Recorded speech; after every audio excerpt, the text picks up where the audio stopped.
Everyone, Radhe Radhe. कैसे हैं आप लोग? आई होप आप लोग बहुत अच्छे होंगे और अपने आने वाले एग्जाम की तैयारी भी बहुत अच्छे से कर रहे होंगे।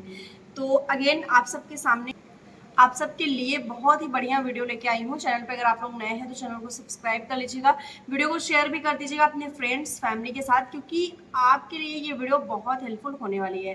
तो आज हम बात करेंगे आरपीएफ कांस्टेबल के फिजिकल डेट के बारे में, क्योंकि आप सबके बहुत ज़्यादा डाउट है इस बारे में और काफ़ी ज़्यादा आप लोग चाह रहे हैं कि फिजिकल इसका कब होगा, ये जानना चाह रहे हैं। ठीक है, तो आज उसी के बारे में चर्चा करेंगे। वीडियो को पूरा देख लीजिएगा, एक एक पॉइंट आपके क्लियर हो जाएंगे। कब आपका फिजिकल होगा, कब एडमिट कार्ड आएगा, कैसे आपको फिजिकल करना है, क्या सारी चीज़ें हैं फीमेल्स के लिए मेल्स के लिए, तो दोनों चीज़ें मैं आपको एक्सप्लेन करने वाली हूँ। वीडियो को आप लोग पूरा जरूर से जरूर देखिएगा, एक भी पॉइंट मिस मत करिएगा। ठीक है, और आपने आरपीएफ कांस्टेबल का एग्जाम दिया था या नहीं, ये भी आप कमेंट सेक्शन में जरूर से जरूर कमेंट कर दीजिएगा करिए। तो सबसे पहले मैं आपको बता दूं कि आपको पता है कि आरपीएफ कांस्टेबल में आपको 4208 पदों पे आवेदन देखने को मिला था, जिसमें लाखों की संख्या में स्टूडेंट्स आवेदन किए थे। लेकिन अगर आपका बात करूं रिजल्ट, तो आपके 45,000 लगभग बच्चे आपके इसमें पास किए जाएंगे फॉर फिजिकल, क्योंकि ये लगभग अगर मैं बात करूं तो इसलिए इतना पास किए जा रहे हैं क्योंकि आरपीएफ कांस्टेबल का फिजिकल आपका टफ होता है।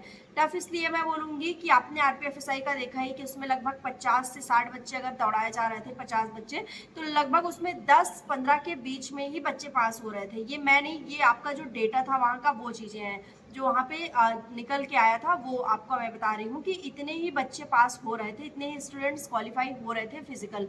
रीजन ये है कि फिजिकल आपका टफ है और इसमें आपको थोड़ा सा ज़्यादा मेहनत करने की आवश्यकता है। ये नहीं कि आप अगर अभी हाथ पे हाथ रख के बैठे हैं और सोच रहे हैं चलो हम तो रनिंग करेंगे ही, अभी तो बहुत टाइम बचा है, अभी तो आराम से रनिंग करेंगे, तो ये फिर आप बहुत ही अपने साथ नाइंसाफ़ी करें। क्योंकि आपको पता है कि इतनी चुनिंदा भर्तियों में, इतनी कम भर्तियों में अगर आपको चुना जा रहा है, तो फिर अगर आप अपने आप से खुद से मिस्टेक कर देंगे तो ये आपके लिए काफ़ी ज़्यादा दिक्कत की बात होने वाली है। तो एक ये चीज़ हो गई। दूसरा, आप लोग का डाउट रहता है कि क्या आरपीएफ कांस्टेबल में आपका फिजिकल के साथ आपका मेडिकल भी होगा, आपको मेडिकल भी वहीं पे देना होगा।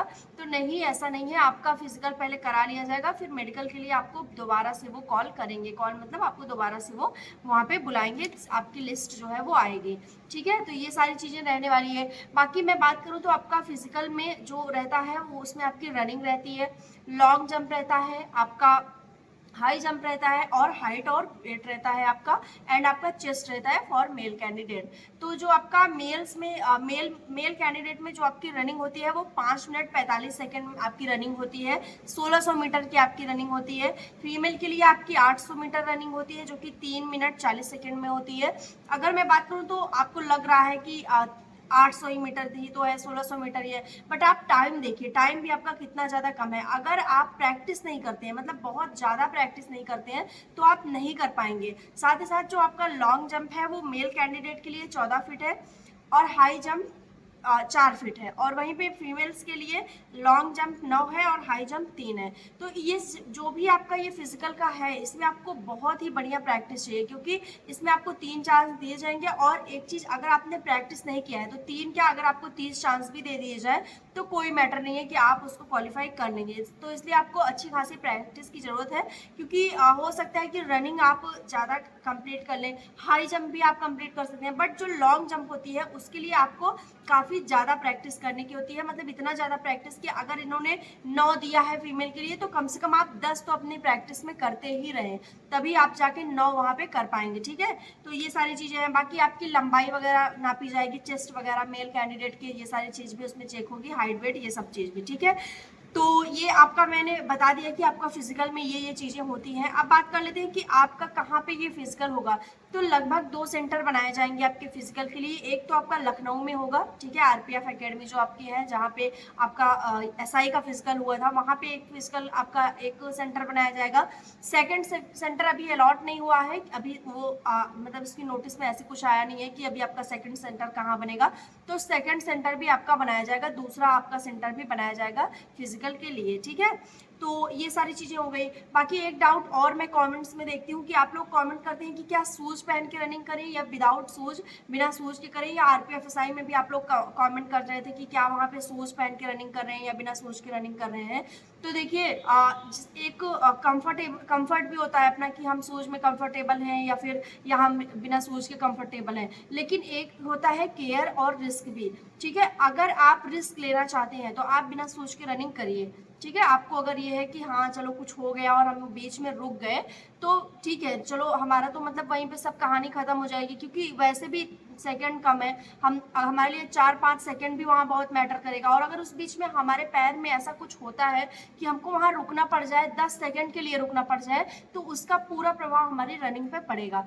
तो ये आप पे डिपेंड करता है कि आप खुद को सेफ रखना चाहते हैं, सेफ्टी से आप रनिंग करना चाहते हैं, या फिर आप रिस्क लेके रनिंग करना चाहते हैं। क्योंकि आपका जो आरपीएफ का वहाँ पे ग्राउंड है, वो आपका ग्राउंड ऐसा नहीं है कि आपका पैर वहाँ पे एकदम स्मूथली चलता रहे, ऐसा नहीं है। वो ग्राउंड आपका ऐसा है जो थोड़ा सा लाल मिट्टी टाइप में या थोड़ा चुभने वाला उस तरह का आपका ग्राउंड रहेगा। तो वहाँ पे तो मैं तो यही सजेस्ट करूँगी कि आपको शूज में रनिंग करना है।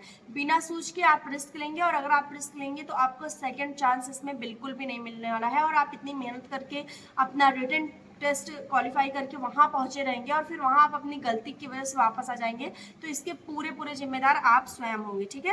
तो ये सारी चीज़ें हैं। बाकी एक और आपका जो सबसे बड़ा डाउट रहता है सेकंड लिस्ट को लेके, काफ़ी ज़्यादा, ये तो मतलब बहुत ही ज़्यादा डाउट रहता है सेकंड लिस्ट को। तो देखिए सेकंड लिस्ट अभी कुछ भी नहीं कहा जा सकता है। देखिए आपका जो पुरानी वैकेंसी थी उसमें तो सेकंड लिस्ट आपकी आई हुई थी। रीज़न ये था कि बच्चे उसमें दौड़ नहीं पा रहे थे, स्टूडेंट्स शायद प्रैक्टिस नहीं किए थे, या जो भी रीज़न था वो उतना अच्छा दौड़ नहीं पा रहे थे, तो सेकंड लिस्ट उन्होंने ले आया था। लेकिन इसमें अभी हम कुछ नहीं कह सकते सेकंड लिस्ट के बारे में, जब तक आपका 1 या 2 दिन वो वहाँ पे रनिंग हो नहीं जाती, हमें पता नहीं चल जाता कि क्या डेटा आ रहा है, क्या आंकड़ा आ रहा है। तो वो डिपेंड करता है आपके ग्राउंड पे क्या परफॉर्मेंस हो रही है स्टूडेंट्स की, उस पर, ठीक है। ये टोटली उसी पे डिपेंड करता है। तो अभी कुछ भी इस बारे में कहना, या आप लोग का जो होता नहीं कि आप लोग एकदम क्लैरिफिकेशन चाहते हो कि सेकंड लिस्ट आएगी एकदम 100% श्योर हो जाए, अभी तो अभी बिल्कुल भी श्योर नहीं हो सकते जब तक आपके ग्राउंड पे वहाँ का डेटा आपको नहीं मिलेगा कि किस तरह से स्टूडेंट्स क्वालिफाई हो रहे हैं, कितने स्टूडेंट क्वालिफाई हो रहे हैं, कितने नहीं हो रहे हैं, क्या रेशियो बन रहा है। तो उससे फिर आपका आंकड़ा रहेगा कि आपकी सेकंड लिस्ट आएगी या नहीं आएगी। लेकिन जिन्हें भी लगता है कि वो फिजिकल में हो जाएंगे, वो अपने फिजिकल की तैयारी कंटिन्यू रखें, ठीक है। और खासकर हाई जंप लॉन्ग जंप की फीमेल्स जो है वो अपनी तैयारी कंटिन्यू रखें, क्योंकि आपको लगभग 3 महीने लग जाएंगे ये सब कुछ कंप्लीट करने में, ठीक है। अभी तक मतलब आपको तो रखना ही चाहिए, मैं बोलूँ तो अब तो आपके पास बहुत कम समय बचा है, क्योंकि आपको पता है कि जुलाई में आरपीएफएसआई का आपका जो जून में फिजिकल हुआ, वो चाहते तो आपका जुलाई में इसका आरपीएफ कांस्टेबल का फिजिकल करा लेते, लेकिन रीज़न ये है कि बारिश का मौसम है, बहुत सारी जगह बारिश हो रही है और बारिश से तमाम समस्याएं हो रही है, इस वजह से उनका फिजिकल उन्होंने थोड़ा डिले कर दिया है। लेकिन अगस्त में आपका 101% श्योर है कि आपका फिजिकल अगस्त में होगा। और अब आपके पास समय बिल्कुल भी नहीं बचा है, तो आप अपने जो फिजिकल है वो कंटिन्यू रखिए, करते रहिए, डेली आप प्रैक्टिस भी चाहिए। ज़्यादा नहीं, आप कम ही प्रैक्टिस करिए, ज़्यादा नहीं हो पा रहा है थोड़ा बहुत प्रैक्टिस करिए, लेकिन अपनी स्पीड को बढ़ाइए, ठीक है। अपना स्टैमिना बनाइए, अपने स्पीड को बढ़ाइए, क्योंकि जितना आप अपने आप को अभी ग्राउंड पे रगड़े रहेंगे, वहाँ उतना ही आपके लिए सारी चीज़ें बहुत अच्छी, मतलब बहुत अच्छे से हो जाएंगी, ठीक है। तो आई होप जितने भी पॉइंट्स थे मैंने आपके क्लियर कर दिए हैं। फिर भी अगर आपके कोई डाउट रहते हैं तो आप कॉमेंट में पूछिएगा। बाकी मिलते हैं नेक्स्ट वीडियो में। और अपने फिजिकल की तैयारी आप लोग कंटिन्यू करते रहिए, अपने आप को बिल्कुल भी रिस्क में मत रखिए कि चलो अभी बहुत समय है, कर लेंगे। बिल्कुल समय नहीं है आपके पास। अगस्त में आपका फिजिकल होगा, ये आप कहीं पे नोट कर लीजिए कि अगस्त में ही आपका फिजिकल होगा, ठीक है। बाकी मिलते हैं नेक्स्ट वीडियो में, तब तक के लिए बाय एंड टेक केयर।